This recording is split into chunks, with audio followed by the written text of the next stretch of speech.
Now, clip farming is something that I truly had no idea about. Now, I, like you, probably had my news feed flooded with just all of these quick moments, and I questioned where they were coming from because they weren't coming from the main creator. They were just popping up on these random, small, minute accounts. And I think I found a conversation that not many people are talking about, specifically the money or the back end of what clip farming is. Now, if you don't know what clip farming is, we have this video specifically from Clip farming More You Know About Meme. I'll have their link down in the comments below or in the description. But let's get into what clip farming is and then get into how money is actually flowing is a behind term it. that has been used quite a lot recently. The textbook definition of clip farming is messing up on camera in the hopes it'll be re-uploaded to gain a bigger social following.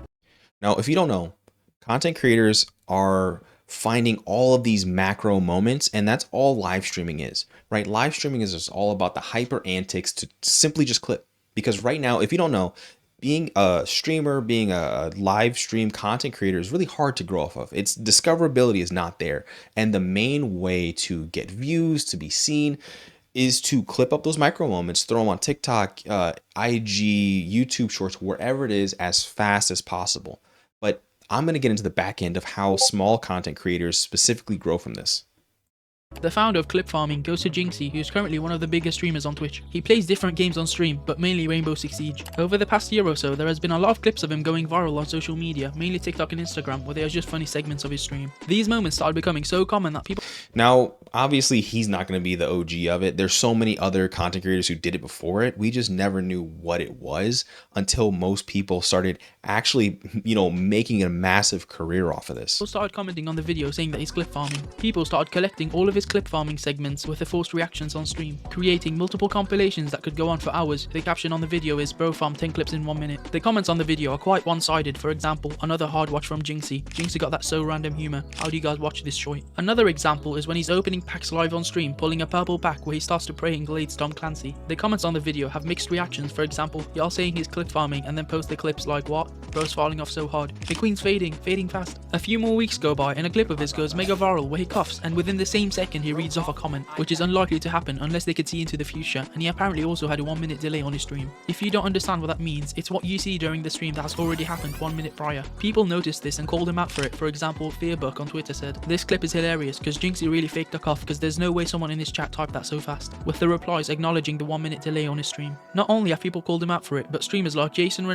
Now, you see a noticeable trend here that even though the content creator seems organic, it's unfortunate, but this is the times we live in, because when you operate at a scale so large, right? Because you're talking about 6 million here, 5 million, and across all platforms, he's likely sitting at 10, 15. I don't know how large they are, but most of these content creators have tens of millions. I mean, you're looking at an iShow Speed who's able to globally tour the world and be globally recognized based off of moments. And that doesn't happen just from organic traffic. It has to be forced into moments of where they know what's happening on camera, to where they have an editing team, a content team, and a outsourced clip farming team who are essentially video editors on standby to create and make these moments happen and just spread them like wildfire.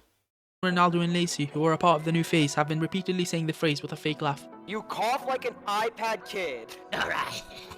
They have also been saying, "Somebody smells like shit," which was taken from Kai Cenat's stream. TikTokers have also been recreating the joke. For example, Cooper Mitchell, where he says "Bro sneezes like the kid Dr. Disrespectly messaging," which is great.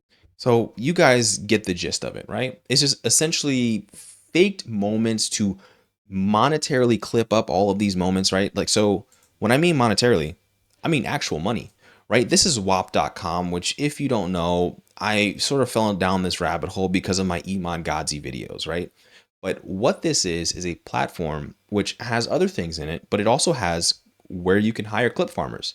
Now, within this, you see Paid to Dance, Jason Derulo, Clip Farm, E-Money, Jordan Bound, Lingo, and there's so many others. I mean, you could just keep scrolling down this, right? And you're seeing, these bar graphs pay out. I don't know who this is, but they've paid out $138,000. This other content creator here, Super G Rising Team, which is paid out $27,000. And this will continue to happen. Now, one thing that we need to see, or just need to be aware of is that how unorganic this now is. Because if you are a small content creator or see a small content creator out there, you would think that you would have to think of the ideas, edit the videos yourself, be on camera yourself, script out, outline all of the concepts, right? But there are teams out there of already large and existing platforms, agencies, social media marketing teams who do this. And they have an ad budget of what I'm looking at, $50,000, $32,000, $20,000, 16, 15, $14,000. And that's what social media has limited ourselves to right now.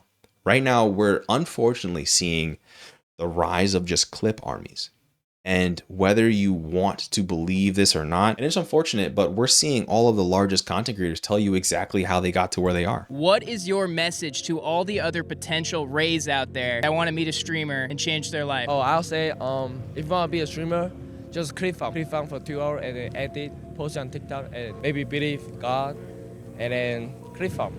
But again, it's not just one content creator saying it, it's multiple. Walk us through the fine art or science of clip agriculture and farming. All right, so when you start a stream, you have one goal, and it's to farm at least 50 clips a stream. I mean, how else are you supposed to, you know what I mean? It's a big harvest. Thing is, people be like, oh, he's just a clip farmer.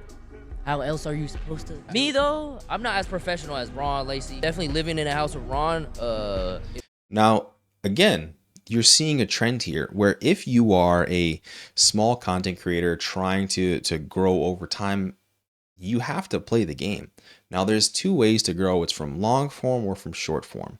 And then if you blow up on short form, you're hopefully trying to migrate that platform onto long form, or even better, to your live streaming. Because the thing about all this clip farming and the different agriculture, the clip agriculture, what they just said, is that you have to be able to funnel your audience.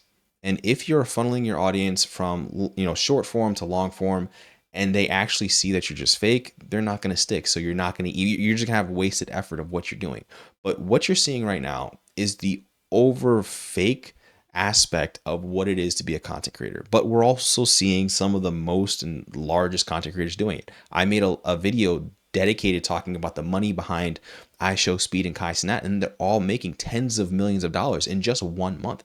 So just having a 1% fraction, a 10% fraction in some of these macro level influencers, it could be easily beneficial. So that's why you're seeing all of these, large WAP teams that are dedicated to find clip editors, because that's what it is. If you don't remember, Social Media Marketing Agency, the SMMA, created a mass amount of editors, but they couldn't create the content themselves. So now what's filled the gap is just that, more content to purposefully clip. So if you're going on TikTok or you have a shorts feed and you're seeing all of somewhat seems to be the same kind of content, just hosted from different, channels and random spots, even though they might have like one subscriber, look on this. They get paid out per 1,000. So the more they spread like wildfire, the more beneficial it is. Now, overall, this topic was slowly burning a hole in my mind because I couldn't, for the love of me, find out why people were just purposefully creating all of these fan pages. And it's likely why you saw like all of the Andrew Tates, and it was just an incentivization on the back end for editors and different platforms to sort of force this content. But if there's other content that you guys want me to talk about specifically about something like this, let me know down in the comments below. Peace.